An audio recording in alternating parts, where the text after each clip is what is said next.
преку овие проекти општината директно ќе ги потикне граѓаните да ги користат велосипедите и се разбира тоа ќе влие на повеќе сегменти, екологијата, намалување на метежот сообраќајен кој што е се поголем во Скопје, особено во централниот дел на скопското подрачје.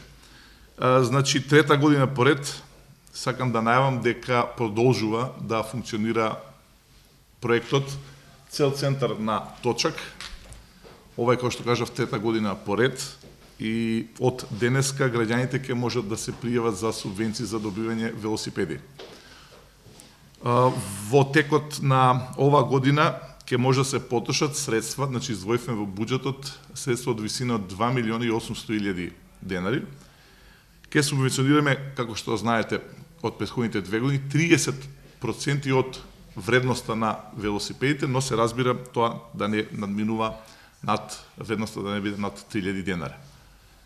Секој полнолетен жител на општина Центар ќе може да добие субвенции. Сакам да потенцирам дека за да биде валидна апликацијата треба да се донесе потврда за жителство на општина Центар, потоа фискална сметка со сметкопотврда или фактура за купен велосипед, каде што се набележува дека нели на име на оној што е собственик на велосипедот и се разбира фискална сметка. Да не ја заборам трансакцијската сметка, затоа што парите ќе бидат веднаш префрлени на оној кој што купил велосипедот. Во текот на 2014 и 2015 година исплатени се субвенции за нови 1867 велосипеди. Значи, близу 2000 велосипеди имаме нови во општина Центар, со она бројка што и оваа година ќе биде комплетирана, ќе добиеме на вистина една солидна бројка на нови велосипеди во општина Центар. Вториот проект кој што сакам да го најавам е поврзан со однесувањето за подобрување на велосипедската инфраструктура во општина Центар. Имено ние во општината сме свесни дека купувањето на велосипед не е доволно само по себе за да функционира користењето на велосипеди, туку треба да се направи нова инфраструктура. По сугестии на граѓаните започнавме со реализација на една темелна студија, која се сеќавате, таа беше најавена пред 2 месеца. Студија која што служеше за лоцирање на проблемите околу рутите, каде точно се движат велосипедистите и кои се проблемите со кои што тие се соочуваат. Во оваа студија беа вклучени, односно идејата беше на професорите на архитектонскиот факултет и веќе е спроведено, завршено онлайн испитување.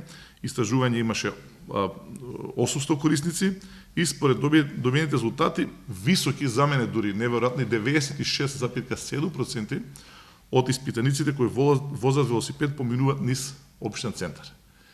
Во ова испитување кое што дополнително ќе биде презентирано пред јавноста, заедно со некој што го изготвува и кој што го реализира, е, како што кажав, набележа не само рутата на движење на велосипеди, туку кои се проблемите, каде таа рута тече, условно кажано, и каде има проблеми кои што општина Центар треба да ги поправи и така натаму. Што значи дека за идната година општина Центар ќе во својата програма ќе излезе со јасна цел, а тоа е создавање на нова и подобрување на актуелната велосипедска рута во нашата општина.